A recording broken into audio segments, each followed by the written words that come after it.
A graça e a paz do Senhor Jesus, amados irmãos e irmãs, pastora Cláudia Breves Cardoso aqui, palavra de vida para você. A nossa palavra de vida de hoje está em 2 Reis 18, o versículo é o 19, que diz assim: E lhes disse Rabsaqué: Dizei agora a Ezequias, o grande rei da Assíria, diz assim: Que confiança é essa em que tu te estribas? Que confiança é essa em que tu te estribas?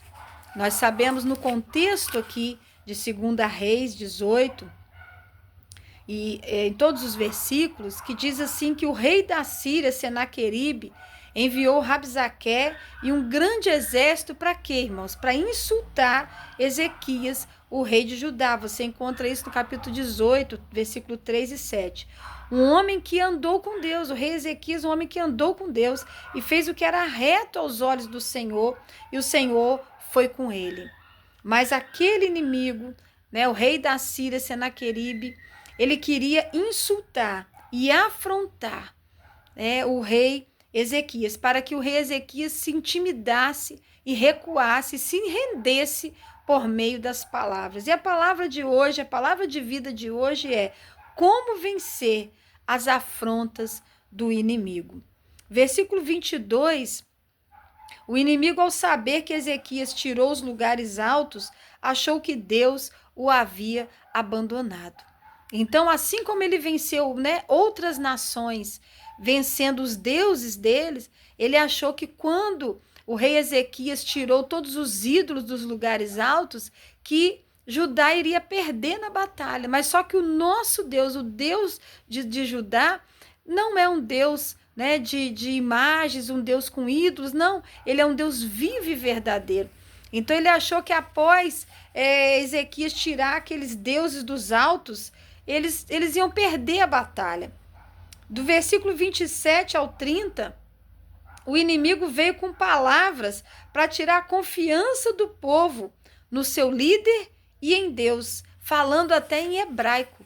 Por mais que eles pedissem para ele não falar na língua do povo, para não intimidar o povo, mas aí que eles falavam mesmo, para poder intimidar, para dizer que Deus não ia ser com eles, que eles não iam vencer. Né? Lembra de Neemias, quando ele foi para levantar os muros?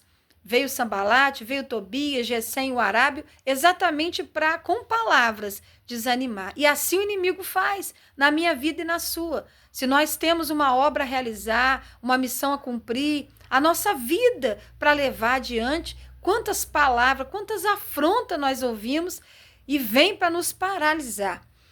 No versículo 31, nós aprendemos também que o inimigo promete até comida e bebida a quem se rende a ele. Aí em 2 Reis 18, versículo 31. Ele promete, então, olha, eu vou dar comida, eu vou dar bebida, eu vou dar tudo se vocês se renderem a mim. E assim até hoje o inimigo faz isso.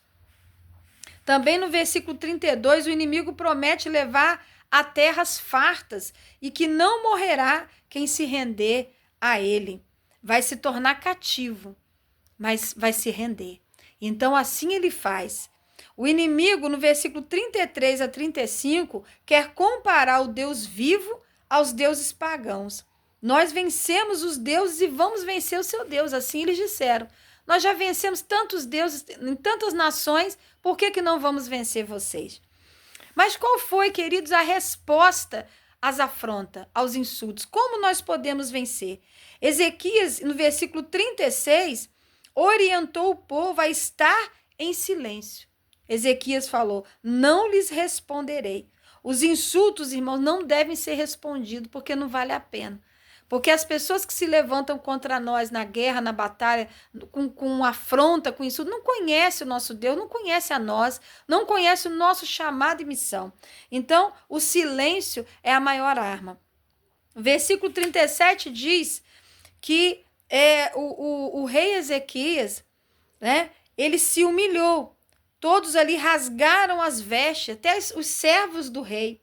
No capítulo 19, 1, diz que o rei Ezequias, ao ouvir os insultos, ele rasgou as vestes, cobriu-se de pano de saco e entrou na casa do Senhor. O que significa isso? Ele humilhou-se diante de Deus, ele buscou a ajuda de Deus. Não adianta a gente buscar a ajuda do homem no momento de afronta, nós temos que ficar em silêncio, né? E ali eles tinham o costume de rasgar as vestes reais, botar pano de saco, né? Botar cinza na cabeça, sinal de humilhação.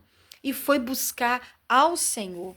Versículo 2 do capítulo 19 diz que o rei enviou mensageiros ao profeta Isaías, que era o homem de Deus daquela época, para receber uma resposta do Senhor. Se você quer buscar ajuda, busca ajuda de alguém de Deus, né? De alguém que tem vida com Deus. Versículo 3, o rei declara ao profeta que Judá não tem força sem Deus. Olha que expressão, né? Peça a Deus, profeta Isaías, por nós, porque nós não temos força sem Deus. Olha a dependência de Deus, que coisa linda. E no versículo 4, o rei diz a Isaías que sabia que Deus ouviu as afrontas do inimigo e pede oração em favor de Judá. Ezequias tinha noção clara que o Deus de Israel, o Deus de Judá, era um Deus verdadeiro e que ouviu todas as afrontas. Querido, minha querida e meu querido, escute bem, Deus já ouviu todas as afrontas que falaram contra você. Peça a Ele ajuda. Aleluia. Versículo 5 ao 7 do capítulo 19 de 2 Reis, o profeta Isaías prediz a derrota da Síria pelo poder de Deus. Que maravilha! E no versículo 14 a 19, a oração de Ezequias, o rei coloca todas as cartas de afronta diante do Senhor e ora ao Deus vivo, pedindo socorro e livramento. Ele levou a causa, né, diante do Senhor. Ele levou as cartas de afronta. O profeta Isaías, então, termina dizendo, profetizando a libertação. Versículo 20, Deus ouve a oração dos seus filhos. Quero declarar para você, Deus ouve a sua oração.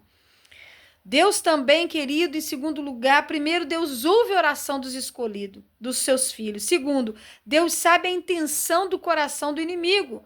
Versículo 23 ao 27. Terceiro, Deus diz que poria anzol no nariz do inimigo. Deus paralisa o inimigo.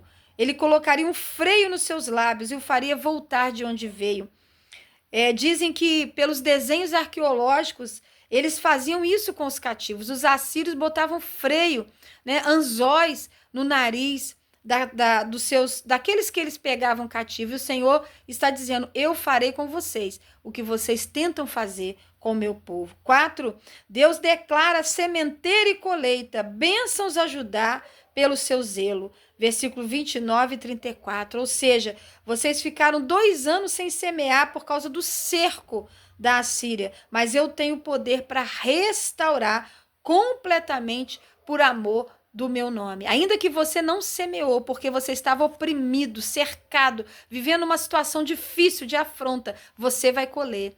Você vai colher porque eu tenho poder para colocar na sua mão uma colheita divina. E em último lugar, quinto lugar, Deus enviou o anjo dele, o seu anjo, um anjo, e feriu 185.000 assírios naquela noite. E pela manhã estavam mortos, e o rei voltou a Nínive. E lá, esse rei inimigo foi morto. Senaqueribe foi morto lá em Nínive. Então, nós entendemos que um anjo matou 185.000 inimigos. O teu Deus é o Deus da vitória. Como você vai enfrentar as afrontas? Você vai ficar em silêncio, vai levar sua causa diante do seu Deus vivo e vai entender que Deus pelejará por você. Amém? Que Deus te abençoe. Graça e paz.